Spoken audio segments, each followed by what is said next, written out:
Então, agora vamos começar com a doutora Sabrina Nunes Vieira, nossa última palestrante da noite, entrevistada, mas não menos importante, uma profissional de sucesso, extremamente competente, uma amiga muito querida.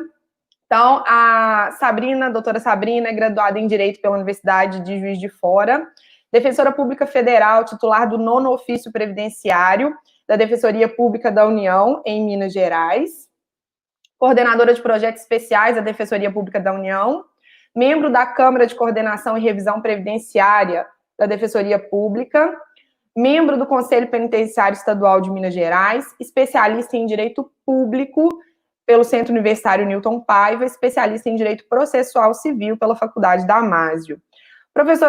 Doutora Sabrina, a gente vai mudar um pouquinho o formato, né? A gente veio de um formato de 2 palestras. A doutora Sabrina vai passar um pouco para a gente, por favor, pela sua trajetória, né? Contando aí como é que foi a graduação, como é que foi a escolha dessa carreira, a dedicação. Eu já sei que a professora Sabrina, ela foi para Educação Física, não foi? Então, ela começou fazendo em Viçosa Educação Física e veio parar aqui na Defensoria Pública, né? Então, conta um pouquinho para a gente da sua trajetória, do quanto você se dedicava estudando diariamente, se conciliava com o trabalho, com o estágio, e traz para a gente um pouco da sua vivência mesmo, né, da sua atuação. A gente falou aqui dos projetos, esses projetos especiais, a atuação da Defensoria Itinerante. Conta para a gente um pouquinho, então, doutora Sabrina, por favor. Bom, então, boa noite a todos. Não sei se estão conosco ainda, mas gostaria de cumprimentar em especial a doutora Tereza, colega de UFJF, dos tempos de UFJF, está desempenhando hoje um brilhante trabalho junto ao Ministério Público Estadual, em Ubá, e também doutor e professor Daniel, que eu não tenho a honra de conhecer pessoalmente, mas adoto a doutrina de processo coletivo, me tem sido muito útil no trabalho, né? Então, é uma honra participar desse evento com pessoas tão qualificadas e tão importantes no cenário jurídico nacional. Queria também parabenizar a FAGOC, porque no momento desse distanciamento social, eventos nesses moldes são eventos importantes para manter esse fluxo contínuo aí de troca de conhecimento, né? E, bom, basicamente, entrando no tema específico, eu sou contemporânea, a doutora Tereza, ela era minha veterana, direta não, porque ela, na realidade, fazia o FJF pela manhã, eu fazia o FJF à noite. Minha história de concurso público foi muito parecida com a dela em termos de estudar, já vi estudando mesmo antes de concluir a faculdade, né? Eu já estudava nos 2 últimos anos, eu peguei um ritmo de estudo e fui, de formas que eu colei grau em 2004, quando eu colei grau eu já estava fazendo a prova oral da Defensoria Pública da União. Então, foi uma trajetória de estudo muito pesada, mesmo antes de eu conseguir ser aprovada, né? Foi um tempo curto, desde eu me formar até eu ser aprovada. Antes de ser defensora pública federal, eu cheguei, como eu passei para o concurso de Defensoria Pública da União e eu demorei um pouco a ser chamada, eu antes ainda fui aprovada no concurso de Defensoria Pública do Estado, de Minas Gerais, e aí também tomei posse, fui durante 1 ano e meio defensora pública do Estado de Minas, inclusive titularizei vaga em Ubá, né? Fui defensora pública estadual em Santos Dumont, em Ubá, e saí de Ubá para tomar posse na Defensoria Pública da União, já em Belo Horizonte, e até hoje estou em Belo Horizonte. Eu sou titular, né, de um ofício previdenciário, como já foi dito, e o que eu acho interessante, eu vi aí o professor Daniel falando, né, que, mas você vai ser só professor, né?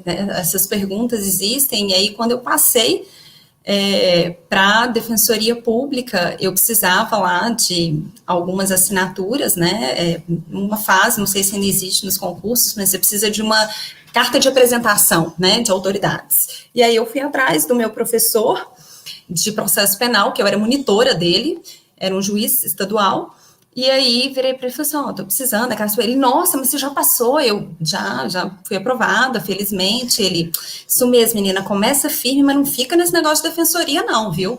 Eu falei assim, Aí ele, não, você tem capacidade de fazer muito mais, você é fantástica, tananã. Eu falei assim, né, a defensoria realmente estava começando a se estruturar e etc, mas eu sempre quis ser defensora, porque eu tinha feito estágio na Defensoria Pública da União em Juiz de Fora.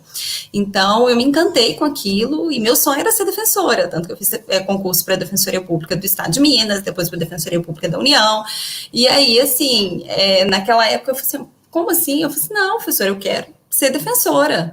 Aí ele, mas minha filha, você vai ser defensora? Eu falei assim, vou, mas eu quero ser defensora pública federal. Ele, pelo menos. Então, assim, o que é uma coisa hoje até completamente fora da realidade, né? A defensoria hoje conseguiu galgar outro patamar, mas eu cheguei a viver isso. E mesmo assim era o que eu queria. Então, foi o concurso para o qual eu me dediquei, né? E, bom, basicamente, segui na Defensoria Pública da União em Belo Horizonte. Como a Iumbá não tem Defensoria Pública Federal, né, e não tem também, não é sede de Justiça Federal, não tem uma unidade da Justiça Federal, acaba que talvez as pessoas não tenham muito conhecimento, né, da instituição, e a Defensoria Pública da União é uma instituição muito nova.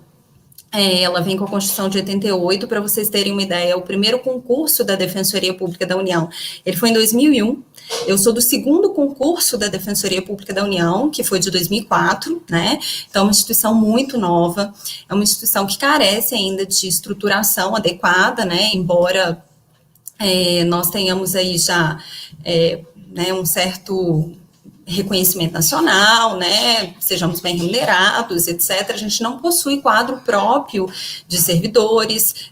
A Defensoria Pública da União, hoje, ela está em somente 5 cidades de Minas Gerais, tá? São só 5 cidades. São Belo Horizonte, Juiz de Fora, Uberlândia, Governador Valadares e Montes Claros, enquanto, na realidade, você tem 27 unidades da Justiça Federal. O ideal seria que você tivesse uma unidade da Defensoria Pública da União para cada unidade, né, da Justiça Federal. Mas conseguimos alguns avanços, né? Conseguimos autonomia em 2013, né? Que era um passo importante, porque todas as demandas de um defensor público federal, elas são em face da União, né? Então, você não tem demanda só contra a pessoa física na Justiça Federal. Então, todas as demandas ou são em face da União, ou são em face do INSS, que é uma autarquia federal, ou da Caixa Econômica Federal, que é uma empresa pública. Então, assim, se você não tiver essa autonomia em relação ao Poder Executivo, fica até complicado, às vezes, desempenhar determinadas tarefas. Então, isso foi, né, um progresso. Mas, assim, ainda existe essa carência de defensores, a carência de estrutura, né? O quadro de servidores da DPU é basicamente de requisitados, né? Então, tem muita coisa a se melhorar. Mas, por outro lado, eu tenho a sensação que eu estou participando da construção da instituição, né? Que eu estou atuando de forma relevante, não só para a sociedade, mas também para construir uma instituição, que ainda está em processo de construção. Então, na Defensoria, a gente tem essa atuação específica, que eu sou titular do 9º Ofício Previdenciário em Belo Horizonte. Unidades maiores são especializadas, né? Então, você tem ofícios previdenciários, ofícios criminais, ofícios cíveis. Já as unidades menores, algumas vezes não possuem especialização. Mas ainda assim, essa atuação, ela diz respeito mais a uma atuação individual, que ela vem por meio de demandas específicas, né? Normalmente demandam ações judiciais individuais, mas também para poder dar um enfoque, né, mais voltado para soluções administrativas, para soluções coletivas, para a busca de construção de recomendações. Nós temos também os GTs, né? São grupos de trabalho, e aí o grupo de trabalho, ele tem essa função de fazer essa busca, né, de uma atuação mais, não tanta de judicialização individual, né, mas uma atuação mais ampla. E ele vai buscar o perfil do defensor de acordo com aquilo que ele tem mais afinidade, né? Então, eu hoje participo do grupo de trabalho de migração, apatridia e refúgio da Defensoria Pública da União. Existem vários outros, tem grupo de trabalho escravo, grupo de trabalho relativo a idosos, a segurança alimentar, a comunidades indígenas, a comunidades quilombolas. Eu faço parte do grupo do GT de Imigração, Apatridia e Refúgio. Basicamente, eu destaquei aqui, a professora Aline pediu que eu destacasse um pouco das atuações, né, da DPU, são amplas, então eu vou destacar um pouco das minhas atuações na DPU recentemente, não tão recentemente, mas enfim, algumas das que eu entendo, né, que foram as mais relevantes. Então, essa atuação no GT é uma das mais relevantes. A gente participa da Operação Acolhida, que é a operação que é hoje organizada pelo Exército Federal, pelo Exército, né, para poder, enfim, ela foi gerida pelo governo federal e hoje é instrumentalizada pelo Exército para poder fazer chegar o fluxo venezuelano de forma ordenada ao Brasil. Então, é um dos pontos que eu vou tratar. O outro ponto é relativo à atuação do rompimento da barragem de Brumadinho, né, que a gente até hoje atua e teve uma atuação e tem relevante nessa área. Participação no Comitê do CNJ de Desjudicialização Previdenciária e, recentemente, a novela do auxílio emergencial, né? Infelizmente, está sendo uma luta para muitas famílias chegarem, né, e terem acesso ao auxílio emergencial. Quanto à atuação no GT de Imigração, Apatridia e Refúgio, é uma das atuações mais brilhantes que eu fiz até hoje, né? Na realidade, não sei se as pessoas têm noção disso, mas de 2015 em diante, o fluxo de refúgio para o Brasil, ele começa a aumentar, né? E principalmente de 2017 em diante, a gente começa a ter um fluxo de venezuelanos vindo para o Brasil solicitar refúgio ou residência temporária, assim, gigantesco, né? Então, só para vocês terem uma ideia, eu tenho aqui alguns dados. Em 2017, nós tínhamos em 2016, nós tínhamos 10.308 solicitações, tá, de refúgio no Brasil, das quais 33% eram de venezuelanos. Em 2017, de 10.300 em 2016, nós passamos para 33.806 solicitações de refúgio em 2017, 53% venezuelanos. E aí, em 2018, que são os dados mais atualizados que nós temos, nós chegamos a 80 mil solicitações de refúgio de venezuelanos que chegam ao Brasil, né? A ponto de ser reconhecida em 2018 que a Venezuela está em situação de grave e generalizada violação de direitos humanos, e isso é importante por quê? Porque isso é uma das hipóteses que permite a simplificação de processos de concessão de refúgio, né? E aí, dentro, né, dessa estrutura que foi criada para receber, né, essa grande quantidade de nacionais venezuelanos que estavam chegando no Brasil, a Operação Acolhida, não sei se vocês já ouviram falar, mas ela envolve aí, né, participação de várias entidades internacionais, OIM, Acnur, FUNCEF, Unicef, Cruz Vermelha Internacional e também Polícia Federal, Defensoria Pública da União. Qual é o meu trabalho lá? Meu trabalho lá diz respeito à análise da situação de crianças separadas, desacompanhadas ou indocumentadas que chegam ao Brasil. É uma situação, assim, muito complicada, eu jamais imaginei que existiria. Mas você tem realmente crianças que vêm à fronteira do Brasil com a Venezuela, que é Pacaraima, e elas chegam aqui ou sozinhas, né, sozinhas, sem ninguém, normalmente já são, eu estou falando aí o conceito mais extenso de criança pelos tratados internacionais, que é até 18 anos, né, mas a maioria dos que chegam totalmente sozinhos são adolescentes a partir de 14, 15 anos, e eles atravessam a fronteira sozinhos, eles vêm sozinhos para o Brasil, muitas vezes caminhando, e chegam também crianças, bebezinhas, inclusive, que não estão com os pais, estão com pessoas que se identificam como avós, como tios, que você não tem como comprovar aquilo, porque a Venezuela ela tem uma situação de que crianças até 9 anos de idade, elas não podem ter documentação de identificação. A documentação de identificação para as crianças venezuelanas, ela só é fornecida a partir de 9 anos de idade. Então, toda criança até 9 anos de idade que chega à fronteira brasileira, ela chega somente com certidão de nascimento quando chega com certidão de nascimento. Porque na maioria das vezes ela vai chegar só mesmo com a declaração de nascido vivo. Porque eles não têm dinheiro na Venezuela para poder imprimir certidão de nascimento. E aí, num contexto desse, por uma resolução, que é a resolução CONANDA, CONARE, CENIG e DPU, a análise de regularidade migratória daquela criança, se ela pode fazer o processo migratório, quem vai ser o curador para fins migratórios dela é um defensor público federal.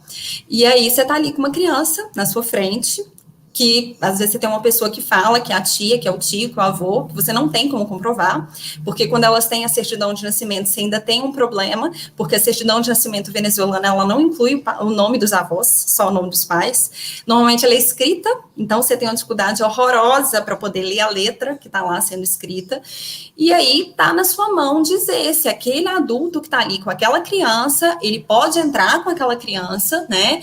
Se não, se na realidade aquela criança ela tem que ir para um abrigo, se na realidade a criança entrou e quer voltar, se tem condições de fazer o retorno seguro daquela criança, ou se você vai ter aí uma ofensa ao princípio do non-refoulement, que né, você não pode devolver uma pessoa que solicita refúgio, né, no Brasil. Então, assim, é um momento ali que você fica com medo de errar, porque sua função ali é prevenir o quê? Sequestro internacional, é prevenir trabalho escravo, exploração sexual infantil. E aí você tem uma psicóloga e uma assistente social do Ministério da Cidadania que você pode chamar para te dar um parecer. Mas é o tempo inteiro você ali com aquele fluxo gigantesco de crianças na mão para poder decidir se você pode funcionar como curador especial para a regularização migratória dela, se aquela pessoa que está com ela pode ser responsável pela regularização migratória dela ou não. Então, assim, é um momento de tensão, mas ao mesmo tempo é um trabalho fantástico. A sala da defensoria, ela é toda cheia de desenhos de crianças, porque enquanto você está lá, é um processo demorado, você tem que ouvir a criança, ouvir de novo, aplicar um formulário, separa a criança do adulto, volta com o adulto para a sala, leva a criança para assistente social, volta com a criança para a psicóloga, às vezes num dia só, você não consegue fazer isso.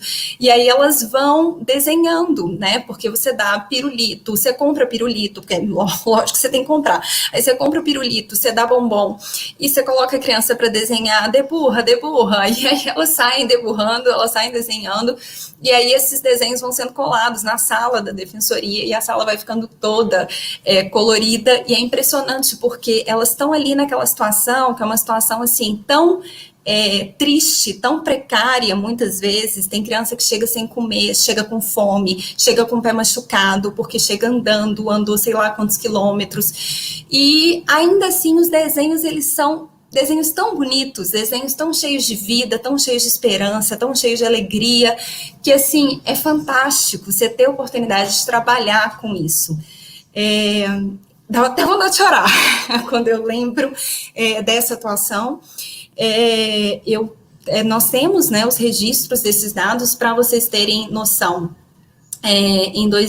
De agosto de 2018 até junho de 2019, nós atendemos 3.597 crianças nessa situação, ou que estavam separadas, ou que estavam desacompanhadas. Depois, no segundo semestre de 2019, nós atendemos 3.501 crianças. Vocês vejam que esse valor esse número está aumentando, né? Porque a primeira análise que foi feita de dados, ela envolve um período de quase um ano, e são 3.597 atendimentos. Já a segunda análise são só 6 meses, né, e aí você já tem 3.501 atendimentos. Então, assim, é uma situação muito complicada, né, você se sente ali na pressão mesmo, porque a sua decisão ali, ela pode implicar, às vezes, numa criança que vai ser separada definitivamente de um pai, porque ela está sofrendo um sequestro internacional, ou, dependendo da situação, você pode estar colocando uma criança em uma situação de exploração sexual. Então, assim, é pressão o tempo inteiro, as condições de alojamento não são aquelas que você está acostumada, né? Então, é um alojamento em container do Exército, dividindo cama com outras 3 pessoas, banheiro coletivo, e aí você fica lá 15, 16, 17 dias direto, sem ver família. Mas, assim, é um trabalho extremamente gratificante. E desse trabalho, eu tive uma das atuações, assim, de maior impacto, né? Porque em 2018, quando eu fui lá, por mais que seja assim, se você conjugar a lei de imigração com a lei de diretriz e base da educação, você entende que uma criança, ainda que nacional de outro país, que chegue no Brasil, que venha aqui morar, que venha aqui residir, ainda que ela não tenha a documentação, o histórico escolar dela, e ainda que ela não tenha esse histórico escolar traduzido, ela tem direito a fazer o quê? Ela tem direito a se matricular numa escola, né? E esse é um direito que, assim, ele é bem claro, como eu disse, da leitura desses 2 dispositivos. Infelizmente, em 2018, quando eu cheguei lá, a realidade que eu encontrei não era essa. Eu atendia 10, 15 famílias todo dia, falando que não conseguiam fazer a matrícula das crianças, porque a escola estava exigindo não só histórico escolar, como histórico escolar com tradução juramentada. Aí você entenda bem, essa criança vem para o Brasil, às vezes ela vem com uma mochilinha, e eu não estou brincando. Eu já vi criança chegar com uma sacolinha, com uma mochilinha, a família inteira trazia 5, 6 pessoas dentro de uma mala, a vida inteira delas para recomeçar no Brasil. E aí você espera que essa criança, ela traga histórico escolar, sendo que várias escolas na Venezuela sequer mais têm papel para imprimir histórico escolar, e o pior, ela chega aqui às vezes em condições precárias, para ir viver em abrigo, e aí você vai exigir que ela pague por tradução juramentada. Então, assim, é muito complicado. Então, a gente estava vivendo essa situação, e vai ofício, e vem ofício, eu falei assim, não, peraí.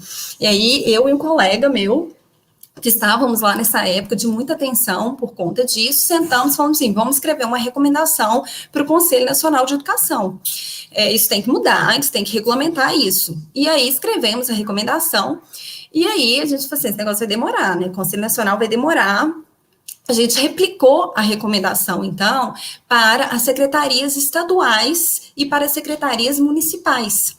Então, em janeiro de 2019, quando eu voltei em Pacaraima, o secretário estadual e o secretário municipal de educação tinham decidido acolher a recomendação. Então, em janeiro, quando eu voltei, a minha discussão já foi de outro patamar. Minha discussão foi, agora como que a gente vai fazer para ter estrutura para estudar esse tanto de criança? Mas eu não tinha mais problema com matrícula. A recomendação foi acolhida ali naquele ponto. De janeiro de 2019 para frente, nós não tivemos mais em Pacaraima, mais em Roraima esses problemas, né, relativos à negativa de matrícula dessas crianças, e agora, mês passado, eu tive a notícia muito feliz que o Conselho Nacional de Educação também acolheu a recomendação, e agora está regulamentando a questão, já foi votada, está para ser publicada a resolução que regulamenta essa questão, né. Então, assim, como que uma pequena atuação, você consegue ter um impacto, assim, relevantíssimo na vida de inúmeras crianças que chegam ao país, né. E, assim, é uma das atuações que eu considero mais bonitas minhas na Defensoria e que, não só minhas, né, de todos os colegas, eu tenho um orgulho danado de figurar, porque todas as estatísticas que saem, elas saem com os nomes dos defensores que atuam, eu tenho orgulho danado de figurar lá. Está lá no site da DPU, dpu.def.br, se alguém quiser acessar, porque tem dados, é interessante, é um trabalho belíssimo. Com relação ao Brumadinho, a gente está atuando em Brumadinho desde o primeiro momento do rompimento da barragem, né? É uma atuação muito complicada, muito difícil, porque o impacto ambiental foi muito grande, o impacto de vidas foi muito grande, o impacto na vida daquelas comunidades foi muito grande. Realmente a Vale já pagou valores altos de indenização, né? Esses valores normalmente foram direcionados a famílias que tiveram perda, né, ou de bens de forma muito nítida, né, então que perderam totalmente as casas, que as casas foram invadidas pela lama, ou então famílias que perderam entes queridos, né, o que também é algo que, né, tem lógica, né? Não estou negando a lógica disso de forma nenhuma, mas nós temos ainda um processo de apuração de danos de pessoas que, assim, embora não tenham perdido totalmente o bem, ou não tenham perdido o ente querido, sofreram uma alteração completa da dinâmica de vida delas, né? O Parque da Cachoeira, que é um dos locais que foi mais atingidos lá, o Córrego do Feijão, são locais, assim, que a dinâmica de vida das pessoas mudou totalmente. As pessoas iam no final de semana para a beira do rio para poder brincar, as crianças passeavam livres nas ruas. Hoje em dia você passa lá, você só vê máquina pesada andando de um lado para o outro, a criança não pode ficar solta na rua, as casas estão com rachaduras várias, porque de tanto passar maquinário pesado para tirar a lama, que tem que ser tirada, né? Você tem que recompor a situação da melhor maneira possível, mas assim, você tem um dano humano ali, um dano moral, que ele tem que ser quantificado e que ele é difícil de quantificar. Tivemos uma vitória, né, no processo que corre na sexta vara da Fazenda Pública, a Defensoria Pública da União é amicus curiae, nesse processo que corre na Justiça Estadual, e tivemos uma vitória grande, que foi a construção das assessorias técnicas. O que são as assessorias técnicas? Bom, aquela pessoa que está lá, né, com a casinha dela, que teve a casa dela danificada e etc., ou que está lá, teve um dano, né, moral, em razão de não conseguir mais ficar sozinha em casa, de temer toda hora de vir lama em cima dela e por aí vai. Como que essa pessoa consegue tecnicamente comprovar? Porque muitas delas não têm dinheiro para fazer isso. Do outro lado, você tem a Vale, que tem dinheiro para contratar o especialista que quiser, da forma que quiser, na área que quiser, né? Então, você tem uma disparidade de armas aí muito grande. E a assessoria técnica, ela vem para poder tentar resolver isso, né? Então, a assessoria técnica, ela é escolhida pelos atingidos, mas, embora seja escolhida pelos atingidos, ela vai ser custeada pela Vale, né? Então, a Vale não escolhe quem são esses assessores técnicos dos atingidos, mas a Vale custeia esses valores, porque os atingidos, obviamente, não teriam condições de custear. Então, ela deposita o valor, o juiz determina a transferência desse valor para as assessorias técnicas. Então, assim, é uma construção relevante, importante, porque é uma forma de garantir a paridade de arma para essas pessoas. Eu vejo claramente, porque a DPU também atua até hoje no Rio Doce, né, que foi o desastre decorrente do rompimento da barragem de Fundão. A gente vê que no Rio Doce as coisas estão caminhando ainda de forma muito mais travada, proporcionalmente, Brumadinho está conseguindo uma reposição mais rápida, mas ainda assim a gente reconhece que está muito aquém do que as famílias querem, do que as famílias gostariam, né, de poder contar com uma reparação mais rápida, mais efetiva. Então, assim, nossa busca incessante é para poder tentar garantir isso, né, esses direitos para as famílias, né. E, além dessa atuação em Brumadinho, temos também a situação do Comitê de Desjudicialização Previdenciária. Bom, previdenciário, né, já falei aqui, eu sou titular de um ofício previdenciário, né. E hoje, eu acho que é de conhecimento de todos, né, que a Previdência, ela está com demandas em atraso, assim, de forma patente, né, são muitos casos que sequer foram analisados. A situação vai ficar pior ainda, porque com agora, pelo menos no caso dos benefícios por incapacidade, creio eu, porque agora com a quarentena, né, com o isolamento social, não estão sendo feitas perícias. O que está acontecendo é um adiantamento, nos casos de incapacidade, do valor de um salário para aquelas pessoas que entram com requerimento de benefício previdenciário por incapacidade, mas não estão sendo feitas perícias, né? Então, está tendo um represamento também de casos que eu acho que vão, assim, acabar estourando, explodindo, quando a gente tiver essa retomada das perícias. Então, quer dizer, a situação que já não estava boa tem um potencial gigantesco de se complicar muito, né? E aí, qual que é a lógica do CNJ resolver criar um comitê de desjudicialização previdenciária? Hoje o INSS é o maior litigante disparado da Justiça Federal. Quase 60% das demandas que existem na Justiça Federal, elas têm o INSS como parte, a grande maioria delas como réu, né? Então, a ideia do CNJ foi criar um comitê interinstitucional, envolvendo aí a Procuradoria Federal, envolvendo o Ministério da Educação, envolvendo o Ministério da Educação, o Ministério da Economia, envolvendo a Defensoria Pública da União, o próprio INSS, não só a Procuradoria, né, o Judiciário, para poder tentar fazer o quê? Para poder tentar construir soluções administrativas, soluções que facilitem o acesso da população ao direito deles, né, o direito previdenciário deles. E aí surge uma série de problemas, né? Por quê?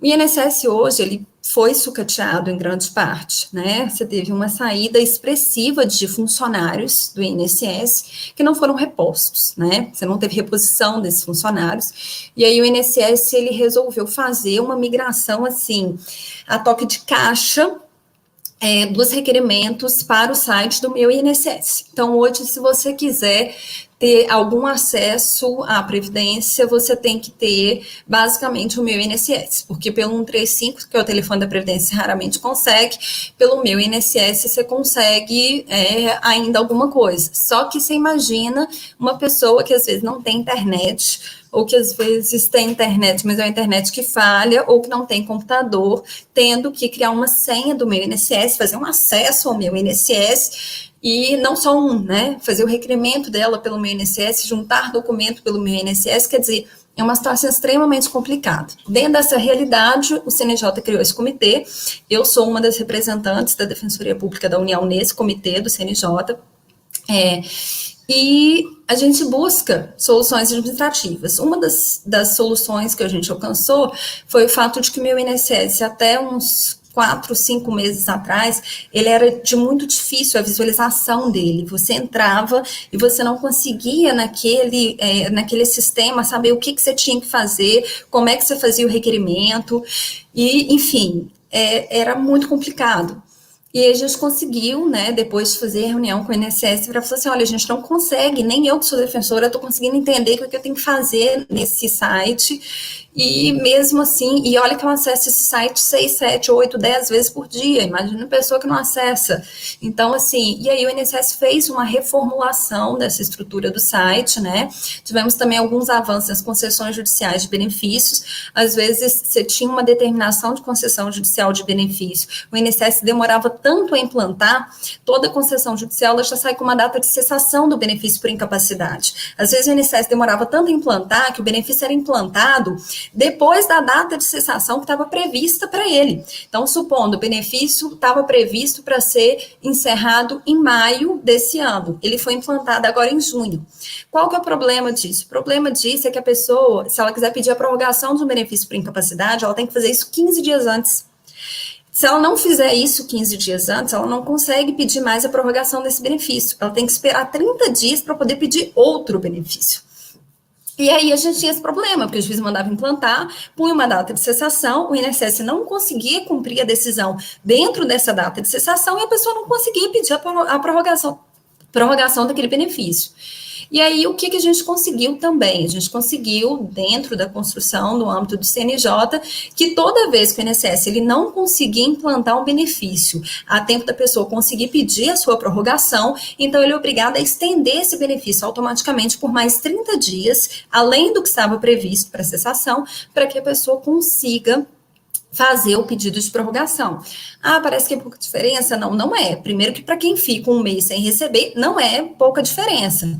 Agora, veja bem, para pessoas que você tem aí, às vezes, uma demora de 2, 3 meses para implantar um benefício, eu estou com um caso, por exemplo, que o benefício era para ter sido implantado desde novembro, a data de cessação dele era em janeiro, e aí o que aconteceu? O INSS foi implantar ele agora em maio.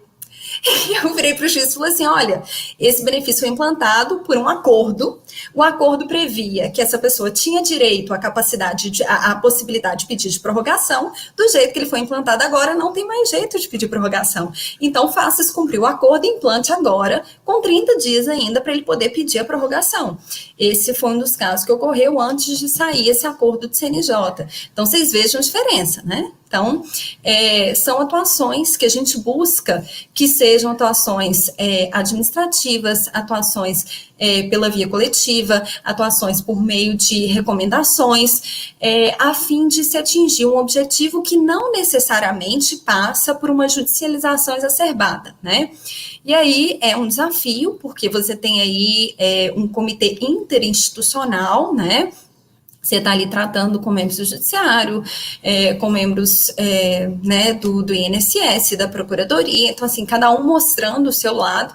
Então, é um processo complicado, cada um com interesse diferente, cada um querendo buscar seu interesse. No meu caso, eu busco o interesse, né, dos nossos assistidos, os necessitados que nos buscam, mas outras pessoas ali buscando, né, o judiciário buscando um interesse em desjudicializar, em resolver as questões mais rápido, em diminuir o número de demandas. O INSS, por sua vez, ele precisa também, né, fazendo o lado aí dos procuradores federais e do próprio INSS, ele precisa de manter ali, né, uma linha para concessão dos benefícios, então é difícil de conciliar isso, mas eu acho que haver essa disposição de se discutir administrativamente, de se buscar a desjudicialização, é um caminho muito precioso, é um caminho muito interessante, né? E aí uma outra atuação, que é a atuação que hoje em dia me tira o sono, é do auxílio financeiro emergencial, né? Infelizmente, o auxílio financeiro emergencial, ele foi implantado a toque de caixa, diante de uma situação completamente excepcional que nós vivemos, mas tudo que é feito de forma rápida apresenta de cara uma série de problemas.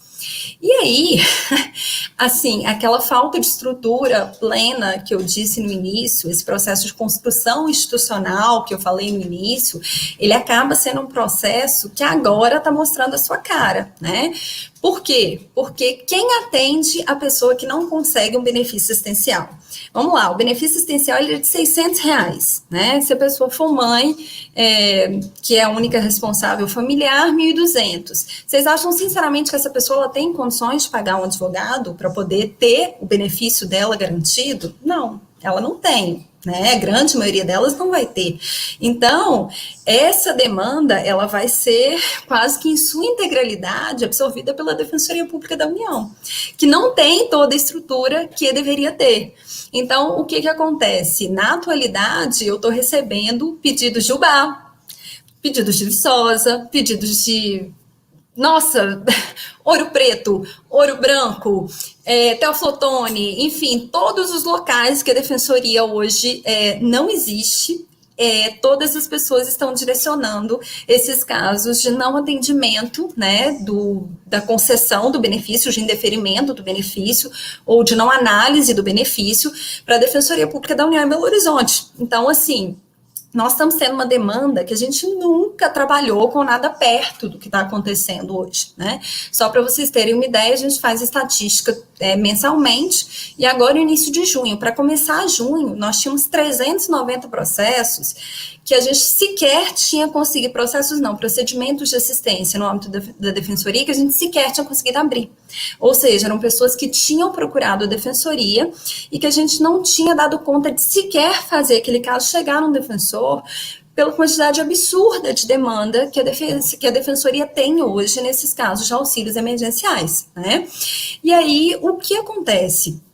No caso do auxílio emergencial, de pronto, nós verificamos uma série de problemas, né? Um dos problemas relativos ao quê? Relativos ao fato de você não ter um prazo, tá? Você não tinha um prazo para concessão, para análise do auxílio emergencial. Não havia um prazo na lei, não havia um prazo no decreto. E aí, o que acontece? A pessoa que pede um auxílio emergencial, se o governo ele não tem um prazo para se pronunciar a respeito disso, muitos de vocês aqui já devem ter estudado sobre o interesse a agir, né? O que é o interesse a agir no processo? Você tem que primeiro pedir administrativamente a questão, tem que ter negado, ou pelo menos tem que se expirar o prazo que a administração tinha para poder se manifestar naquele caso, para então você poder ajuizar uma demanda, porque senão sua demanda ela vai ser extinta porque você não tem o interesse de agir para poder ajuizar aquela ação. Se o governo não tem prazo para poder avaliar, né, os requerimentos que chegam até ele, né, se a DataPrev não tem um prazo, se a União não tem um prazo, via Ministério da Cidadania, né, se a Caixa não tem um prazo fazer o pagamento, então, enfim, se não existem prazos estabelecidos, e não haviam, nem na lei, nem no decreto, você sequer consegue ajuizar uma demanda porque o caso da pessoa não foi analisado. E os primeiros casos que chegaram à defensoria foi, assim, uma quantidade absurda de casos que a pessoa já tinha pedido há 15, há 10, há 30 dias e que ela não tinha tido uma resposta. Então, uma das primeiras providências foi o ajuizamento de uma ação civil pública para que a gente conseguisse estabelecer um prazo para análise desses casos, né? Essa ação civil pública, eu fui uma das autoras dela, a gente chegou a um acordo de efeitos de âmbito nacional, estabelecendo-se um prazo de 20 dias. Ah, mas 20 dias é muito. Não, eu também acho, eu queria 5. Quando a gente ajuizou a ação, vocês vão ver lá que está na minha petição inicial com minha assinatura. Minha não, que não foi só minha, né? São 3 colegas. Mas está lá o pedido de 5 dias. Mas depois que você entende o processo de concessão e que você entende o tanto de base de dados que tem que ser analisada, do que você tem que bater, você entende que, bom, enfim, 5 dias é impossível. Então, no acordo, né, a fim de que todas as partes têm que ceder, chegamos a um prazo de 20 dias.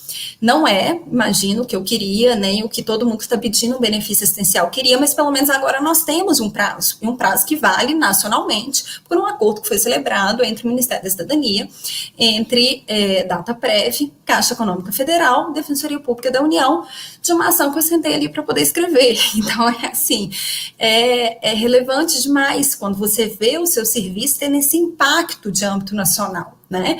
E eu me sinto muito orgulhosa disso. E aí, bom, agora talvez nós venhamos a ter os problemas, né? Porque aqueles casos, esse acordo foi fechado no dia 29 de maio, aqueles casos que não tinham sido analisados até o dia 29, tem-se 20 dias para poder analisar esses casos. Então, esses 20 dias vencem agora no dia 18, e aí nós vamos ter que começar com as execuções dos casos que não foram cumpridos. Mas, enfim, temos aí uma evolução, né? Temos aí um passo. E um outro problema que a gente começou a identificar continuamente foi o problema de termos uma base de dados desencontrada. Primeiro, a gente sequer sabia qual era a base de dados, né? Porque o decreto falava em base de dados do CAD único, que é o cadastro único para famílias de baixa renda, e no Bolsa Família, né? O Bolsa Família, que a pessoa tem que estar inscrita no CAD único para ter direito ao Bolsa Família, mas são cadastros distintos. Então, o decreto só falava nessas duas bases de dados. E o resto das bases de dados, né? Porque a gente começou a ver pelos indeferimentos que não eram só essas 2 bases de dados que estavam sendo utilizadas. E hoje a gente sabe que a base de dados da RAIS está sendo utilizada, que a base de dados do CNIS está sendo utilizada, que a base de dados do TSE está sendo utilizada, a base de dados da Receita. E aí existe muita inconsistência entre essas bases de dados. Então, assim, a gente teve que ajuizar uma CP.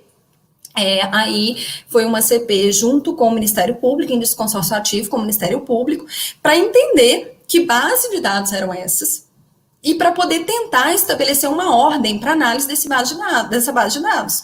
Porque tem base de dados que não está sendo atualizada. Então, você pega, por exemplo, o CAD único não está sendo atualizado, né? Ele foi retirado, foi feito um corte no início de abril, e aquilo que estava lá, o que não estava lá não está mais. Então, se a pessoa que tinha um CAD único desatualizado, ela não consegue atualizar o CAD único.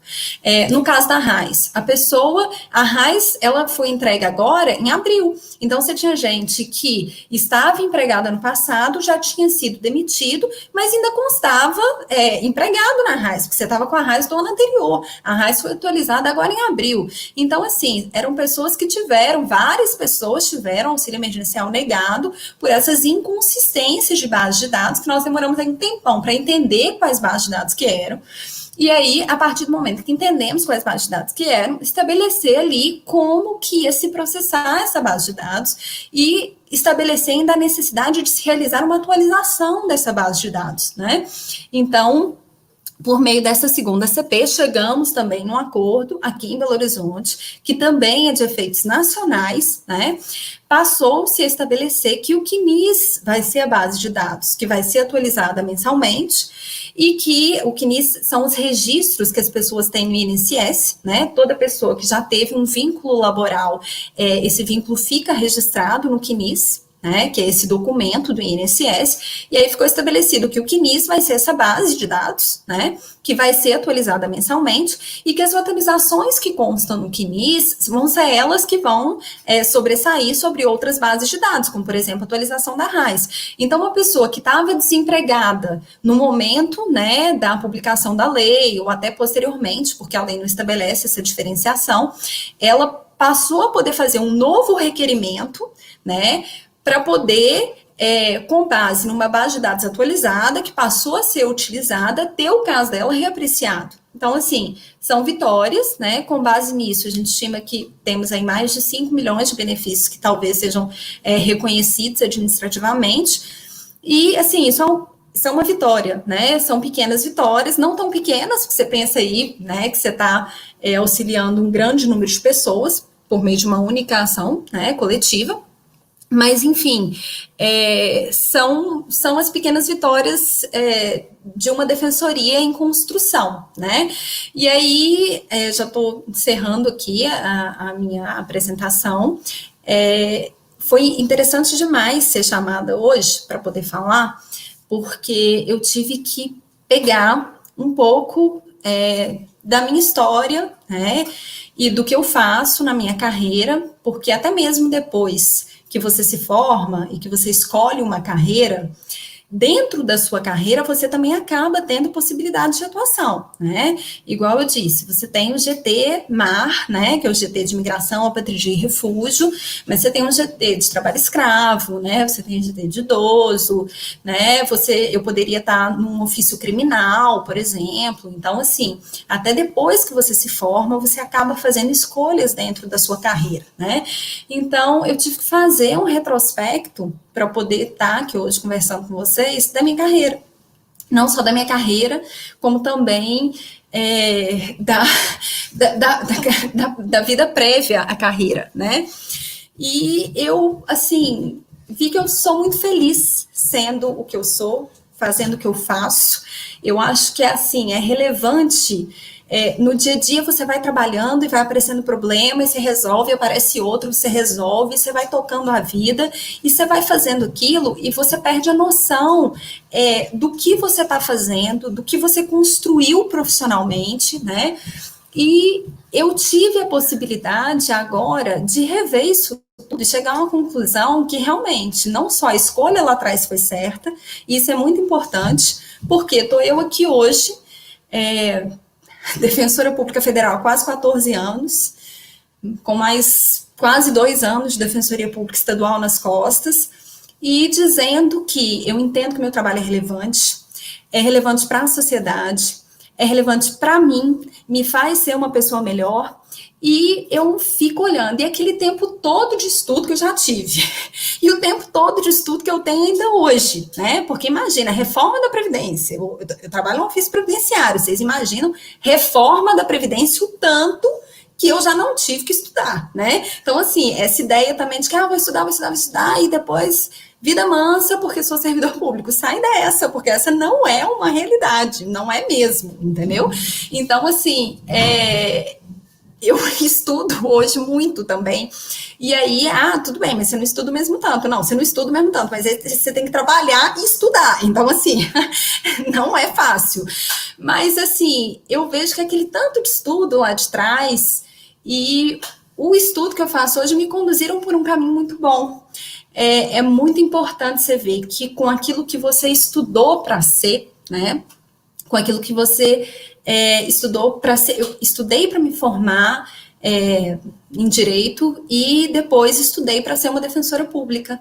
E eu sou muito feliz sendo uma defensora pública, e eu acho que meu trabalho é relevante para a sociedade, e eu me sinto feliz com isso. Eu estou construindo uma instituição, eu estou ajudando a melhorar a sociedade, espero, né, acredito, e eu acho que isso é uma coisa que está acessível a todos vocês, né? Eu acho que a mensagem, a dica aí é realmente tentar encontrar uma carreira que vocês realmente se encaixem, né, se adequem a ela, que vocês entendam que é uma coisa que vai fazer vocês satisfeitos no curso da vida de vocês. Dizer que só o dinheiro importa não é realmente uma realidade. A minha profissão é uma profissão bem remunerada, felizmente, mas, assim, eu poderia ter escolhido outras que talvez fossem mais, então, assim, não deve ser o motor principal de ninguém. E, assim, eu acho interessante que, você sabendo o que você quer, você lutando por aquele sonho, você acaba seguindo a vida e tendo hoje, vamos colocar aqui, quase no total 16 anos de formada, depois essa felicidade de falar sobre a minha profissão, de divulgar um pouquinho da minha profissão e dizer que eu acho sim que é relevante e que eu acho que todos vocês têm a capacidade de estar aqui daqui talvez a 15, 16 anos falando aí da profissão de vocês e do tanto que vocês são encantados por ela, né? Basicamente é isso, agradeço aí mais uma vez a professora Aline o convite, e aí estou disposta a perguntas que vocês tenham. Eu estou sem palavras. Eu vou falar igual eu ouço aos meus alunos, gente, eu não estou tendo maturidade para lidar com isso, não estou dando conta, né? Então, assim, viemos a fala da doutora Tereza, viemos a fala do professor Daniel, agora vem Sabrina e arrasa. Não dá, não quero mais, tá? Acabou. Parei de brincar. Então, assim, Sabrina, nos comentários aqui a gente está acompanhando, todo mundo apaixonado, encantado com a sua fala. Eu sou suspeita, porque eu sou sua fã, né? E tudo isso que você contou, você já me contou aqui pessoalmente, e eu fiquei extasiada, como a maioria ficou aqui com a história, né, do GT, do Trabalho dos Imigrantes, e a sua atuação em Brumadinho, né, em questões previdenciárias. Então, assim, a gente só tem mesmo a te agradecer pela sua contribuição. Nas outras palestras, nas outras falas, a gente terminou pedindo para o convidado deixar uma mensagem, mas você já deixou, né? E foi linda a sua mensagem, que envolve realmente trabalho, dedicação e sentimento. Então, só te agradecer por também ter conciliado, conseguido encaixar na sua agenda. Como eu disse anteriormente, é um momento de muito trabalho. Você, né, além de atuação profissional, tem que assistir videoaula com o filho, né, ficar aí do lado do menino, que ele quer sair, quer brincar, não quer ficar do lado, né, assistindo videoaula. Então, Sabrina é mãe, é esposa, é dona de casa, trabalha e dá conta de tudo. E falou, Aline, pera aí que eu vou ver, mas acho que vai dar certo, acho que eu vou conseguir. Então, muitíssimo obrigada por ter estado aqui com a gente essa noite. Foi linda a sua fala, foi... realmente nos estimulou, e eu tenho certeza que os alunos vão sair daqui com muito mais, enfim, aprendizado e estímulo, e eu acho que tenho certeza que esse foi o objetivo desse seminário, né, dessa semana acadêmica, era realmente mostrar para os alunos essas carreiras, mas mostrar que para chegar lá foi difícil, né, teve que abrir mão de muita coisa, teve que realmente se dedicar, estudar, como a doutora Tereza muito bem disse, não tem outra porta. A porta é a única para todo mundo e o caminho é o estudo, né? No início eu queria que você contasse, você pulou a história da educação física, que eu adoro, né, sabe? A gente ia para o boteco em Viçosa, né? Como é que era esse? Conta em 2 segundos que a gente já extrapolou o tempo, só porque... Não, na realidade, eu fui fazer educação física em Viçosa, meu pai não deixou fazer direito. Meu pai tinha sido enganado por um advogado e aí não queria deixar eu fazer direito. Eu fiz educação física na UFV e aí depois vivia na UFV. Eu falo que se eu tivesse ficado na UFV não ia dar boa coisa, não, eu não ia conseguir. Eu vivia, né, no DA e na cantina. E basicamente isso. Aí chegou no meio do ano, apareceu o vestibular, o primeiro vestibular noturno para direito da UFJF. E aí minha mãe falou assim, minha filha, você se vira e vem para cá, porque eu não vou ficar pagando, você tá em Viçosa e tem vestibular aqui na UFJF. E aí lá fui eu, só que eu não queria sair de Viçosa de jeito nenhum, nem por decreto divino que eu queria sair de Viçosa, estava apaixonada em Viçosa, sozinha, fora de casa, né, me divertindo horrores. E aí eu suspendi, né, lá em Viçosa, tranquei minha matrícula, fui para Juiz de Fora, fazer a prova, e falei assim, bom, vou fazer a prova, porque a minha ideia era o seguinte, tentar direito de novo em Viçosa no final do ano. Se eu não passasse, eu achava que eu não ia passar, já 6 meses que eu não fazia nada. Aí eu falei assim, bom, vou fazer a prova lá e vou fazer a prova direito para ver como é que eu tô indo, não vou passar mesmo, beleza. Aí passei na primeira fase, foi esquisito, porque na época tinha um tanto de gente que fazia medicina, fazendo vestibular no meio do ano, era direito, mas tinha um tanto de gente fazendo. Aí, bom, lá fui eu para fiz a primeira fase, passei, chegou na segunda, falei assim, vou ter que fazer prova aberta no final do ano, né, então deixa eu tentar aqui, dar o meu melhor, se eu achar que vai dar ruim, que eu vou passar, eu vou estragar a prova mesmo, que eu não quero passar aqui no FJF, beleza. Aí fiz a primeira prova, beleza, chegou na prova de História e Geografia, eu fiz a prova, achei que eu não tinha ido muito bem, fiquei em dúvida, fui atrás do meu professor no CAV, ele virou e falou assim, olha, foi mal demais, foi horrível, Marquinhos, foi horrível, foi péssimo, não passou. Aí eu falei assim, então tá, então agora eu vou fazer outra prova, vou meter brasa, né, não passei mesmo. E lá volto eu para Viçosa, para curtir largados em Viçosa, no final de semana que ia sair o resultado da segunda fase da UFJF. Aí chego em Viçosa, ligo do telefone público, eu não tinha celular, para minha mãe. Naquela época, né, 99. Aí, mãe, e aí, cheguei, minha mãe chorando, minha filha, você passou. Aí eu, não, peraí, não, primeiro que não dá para saber se eu passei, isso é só nota da segunda fase, tem que somar com a primeira. Você passou, você foi o primeiro lugar da segunda fase. Eu, quem? Aí ela, eu não, mãe, tá errada a nota. Foi, minha filha, você foi o primeiro lugar. Eu falei assim, não, mãe, tá errada. Você passou, você só não passou em primeiro, porque teve um menino que fez nota mais alta que você na primeira fase, então você vai passar em segundo. Aí eu, não, vou ter que fazer direito na UFJF, e aí voltei, fiz direito na UFJF. A doutora Tereza falou anteriormente que Deus sabe o que faz, né? Eu acho que literalmente Deus soube o que fez, porque na UFJF, assim, morava com meus pais, fiquei 100% focada, foi 100% estudo, que me ajudou também a passar muito rápido pro concurso, né? Mas realmente vivi essa vida aí de quase ser educadora física. Bacana. Então, Sabrina, temos várias perguntas. Ô, Felipe, coloca as perguntas para a gente, que eu já perdi tudo. Não sei mais qual pergunta que vai.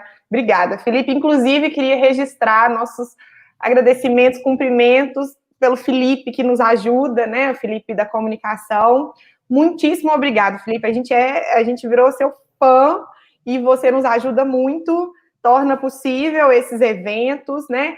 A gente tem aqui milhões de dúvidas, você é sempre muito gentil, nos responde a qualquer momento. Então, muitíssimo obrigada, Felipe.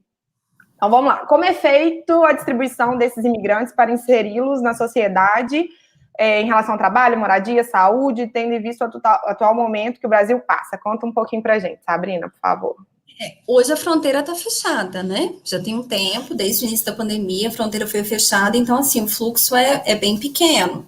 Aliás, você falar que fronteira foi fechada, assim, eu não sei se alguém aqui conhece a fronteira, né? Se já teve a oportunidade de estar lá em Pacaraima. Na realidade, assim, a fronteira, na realidade, é uma cancela só, com o posto da Polícia Rodoviária Federal, e ali, assim, aquela cancela à noite, fica fechada, e durante o dia as pessoas que entram no Brasil de carro, elas têm que apresentar a documentação, mas a pé você pode transitar livremente. Então, assim, quando você fala que a fronteira está fechada, não quer dizer necessariamente que você não tem venezuelanos entrando no Brasil, mas, assim, a operação está com um trabalho reduzido, né, mas essa distribuição, ela obedece a alguns critérios, né, o governo brasileiro ele não tem a condição de dar abrigamento e fazer essa colocação para todas as famílias que chegam. Então, assim, a prioridade vão ser aquelas famílias que estão realmente em situação de maior vulnerabilidade social, que tem pessoas com deficiência, né, ou que tem idosos, ou que tem alguma pessoa que, ainda que não esteja com deficiência, está com problema de saúde grave no momento, né, então, assim, os critérios são esses. E aí você tem um alojamento temporário na fronteira, que é o chamado BV8, e nesse alojamento as pessoas ficam enquanto estão providenciando a documentação. E depois, as pessoas que estão nesse alojamento normalmente são pessoas que elas obedecem esse critério aí, né, de maior necessidade para serem interiorizadas. E elas vão indo para outros abrigos em Boa Vista, e a gente vai tentando a interiorização delas em outros locais. Aqui em Belo Horizonte mesmo, nós temos o Serviço Jesuíta, Migrantes Refugiados, tem a Rede Acolhe Minas, que tenta trazer parte desses refugiados que chegam, né? Minas Gerais também recebe esse fluxo, Paraná recebe, vários outros estados do Brasil recebem, mas se voltando mais para esse critério. Beleza. Felipe, coloca mais uma para a gente, então. Pergunta: como é administrar suas emoções pessoais com sua relação de trabalho de acolhimento de crianças e imigrantes? Tem jeito de administrar, não. Você chora, eu vou para lá e eu sei que eu vou chorar horrores, que eu vou sair desidratada. Assim, no momento que você está atendendo a criança, o ideal é que você consiga se manter ali, né, serena, para passar tranquilidade para a criança, tranquilidade para a família. Mas assim, tem dia, e às vezes você acumula tanta tensão, porque assim, não é aparece um caso de manhã, outro caso de tarde, às vezes você está com um caso que você sabe que você não vai conseguir analisar em 1, 2 horas, e do lado de fora tem uma fila de 20 pessoas te esperando, porque a Polícia Federal não vai deixar a pessoa passar sem ter o formulário assinado por mim, né, que faz a regularização. São só 2 defensores, sempre, né, nesse fluxo. Então, assim, é realmente muito difícil. E, às vezes, o caso que te faz chorar nem é o mais triste. Só que você acumulou tanta tensão no correr daquele tempo que você está lá, daquele período que você está lá, que, às vezes, o caso que você pega, você vira e fala assim, aí você sai e você tem que chorar. E aí você vira e fala assim, mas nem é o caso mais triste que eu peguei, mas é porque você acumulou tanto e é tão difícil e realmente você vê ali pessoas que têm uma situação tão precária, mas com uma resiliência tão grande que é impossível você não se comover com aquela situação. Então, bom, vamos encerrar. Não, mais uma da Luciene, então vamos lá. Na região de Pacaraima, foi criado algum programa como Família Acolhedora para essas crianças venezuelanas? Então, esse daí é o nosso maior problema lá. Agora a gente tem uma casa, mas a gente chegou a ter decisão judicial, né, que a gente teve aí que, infelizmente, tomar medidas da Justiça Estadual de lá, falando que crianças de outra nacionalidade que chegassem, elas não poderiam ser abrigadas no abrigo que tem disponível em Boa Vista. E só em casos muito excepcionais e com decisão judicial. Em resumo, a decisão basicamente era no sentido de que o ECA não se aplica a crianças que não sejam nacionais brasileiras, né? Que era um tanto quanto absurda.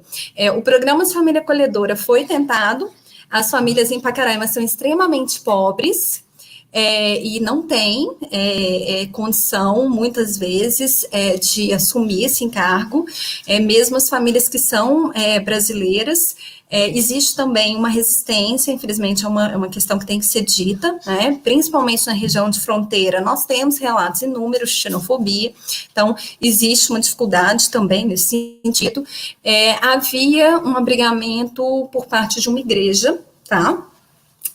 Mas essa igreja também não deu muito certo, então acaba que todas essas crianças eram conduzidas para uma grande instituição de acolhimento infantil em Boa Vista, que está longe de ser o ideal, né, para nós, mas era o que era feito. Tivemos esse momento que isso sequer era possível, né? Agora a situação está um pouco mais organizada, tem uma casa para acolhimento em Pacaraima mesmo, mas ainda assim é a maior dificuldade que a gente enfrenta.